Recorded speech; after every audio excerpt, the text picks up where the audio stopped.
Hello tout le monde, alors aujourd'hui, une fois n'est pas coutume, je vais vous faire une revue littéraire du livre The Trading Game de Gary Stevenson, donc Gary Economics sur les réseaux.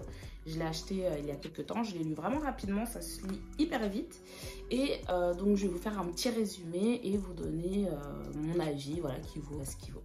Gary Stevenson, en fait, il grandit dans un quartier qui s'appelle Ilford à Londres et qui est un quartier populaire où voilà, tous ses amis sont du même niveau social que lui. Et en fait, il va intégrer une grande école qui s'appelle le London School of Economics et pour y étudier tout ce qui est mathématiques et l'économie. Finalement, il arrive dans un environnement qui est très différent de son environnement habituel. Il va fréquenter des étudiants de milieux complètement différents, beaucoup plus fortunés, avec notamment, il parle de tous ces étudiants internationaux dont les parents sont des dignitaires dans leur pays d'origine, etc. Donc il arrive dans un environnement complètement où il ne connaît pas du tout les codes en fait.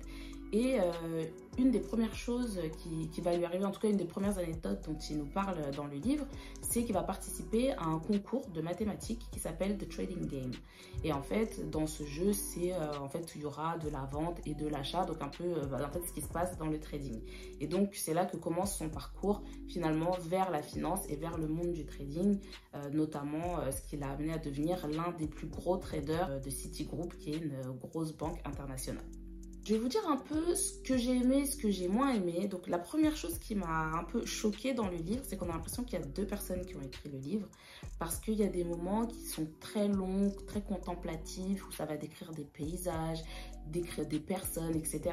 Et d'autres passages qui sont voilà, beaucoup plus cash, beaucoup plus directs, beaucoup plus parlés. Et finalement, on a l'impression qu'il y a deux personnes qui ont écrit le livre. Donc ça, je pense certainement qu'il a dû, pour écrire son livre, faire appel à forcément un éditeur, mais en tout cas quelqu'un qui écrit ou réécrit. Et du coup, en tout cas, j'ai trouvé que dans la version anglaise, c'était assez choquant la différence entre ces passages-là descriptifs et les passages où vraiment il raconte son histoire. Et peut-être que pour la version française, ça fera pas pareil parce que ça sera traduit par une seule et unique personne. Mais ça m'a un peu choquée, surtout que quand on écoute un peu ses vidéos sur les réseaux, on voit sa façon de parler et du coup, j'avais l'impression de lire quelque chose qui n'était pas écrit par lui. Donc ça m'a un peu... Et c'était dès le début, donc c'est pour ça que c'est le truc qui m'a le plus choquée. Et du coup aussi, du fait que moi j'aime bien en fait que les choses vont droit au but, j'aime pas trop les longues descriptions, etc. Donc le livre il fait 400 pages, il aurait pu en faire beaucoup moins si on retirait tous ces passages-là. Néanmoins, l'avantage c'est que ça plonge vraiment dans l'univers, on peut s'imaginer visuellement, c'est un peu comme si on regarde un film en fait. Donc c'est pas une mauvaise chose, et puis le livre se lit de toute façon assez vite, mais voilà, cette partie-là, ça m'a un peu fait bizarre. Alors au niveau du contenu, ce qui est bien, c'est que ça montre vraiment les dessous du trading et du monde de la finance avec les différents acteurs, comment ils interagissent entre eux, etc. Après, sur le trading en soi, ça va pas, si vous avez déjà des connaissances de base, ça va pas vous apprendre grand chose. Lui, il est spécialisé sur l'échange de devises. Donc c'est bien expliqué, les différents types de prêts, d'achats, etc. C'est pas trop technique, hein, donc je pense que c'est accessible pour à peu près tout le monde.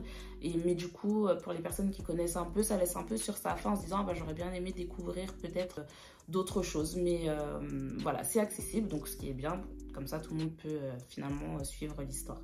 Alors ensuite, il y a une autre chose, c'est qu'on a vraiment cette impression de main character energy, c'est-à-dire que vraiment toute l'histoire est focalisée sur lui et son expérience. Et du coup, c'est vrai que toutes les personnes qui gravitent autour de lui dans l'histoire, on n'a pas trop de détails sur qui ils sont, d'où ils viennent, etc.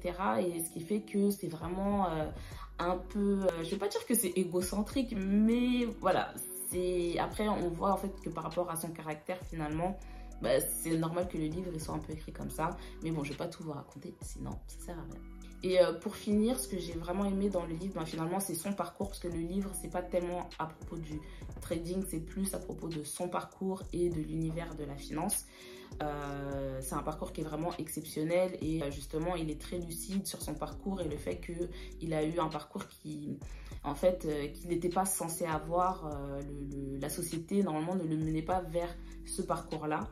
Et du coup, c'est ça aussi qui est intéressant et qui fait qu'on s'attache aussi au personnage. Il est très cash, il a de l'humour, il est brillant et du coup, il est attachant finalement. Et dans le livre, il y a beaucoup de gros mots. Donc pour finir, je trouve que c'est un bon livre. Surtout ce que j'ai apprécié, c'est le fait qu'il se lise très facilement et qu'on est vraiment comme dans un film finalement. Je pense que c'est un livre qui pourrait être adapté sans aucun problème au cinéma. Donc si je devais donner une note, je dirais 7 sur 10. 7 sur 10 parce que c'est une belle histoire et que c'est intéressant, même si ça s'arrête finalement au moment le plus intéressant quand il va quitter la finance. Là, je vous fais pas de... C'est pas un spoiler hein, parce que normalement si vous le suivez un peu sur les réseaux, vous savez qu'il ne traite plus aujourd'hui. En tout cas, qu'il n'est plus trader professionnel. Et aussi pour finalement le fait que j'aurais bien aimé qu'il y ait un peu plus de contenu technique, mais en même temps, ça retire le côté un peu romance. Donc, enfin, romance, côté roman. Il n'y a pas d'histoire d'amour dans le livre, en tout cas. Ou c'est vraiment à la marge.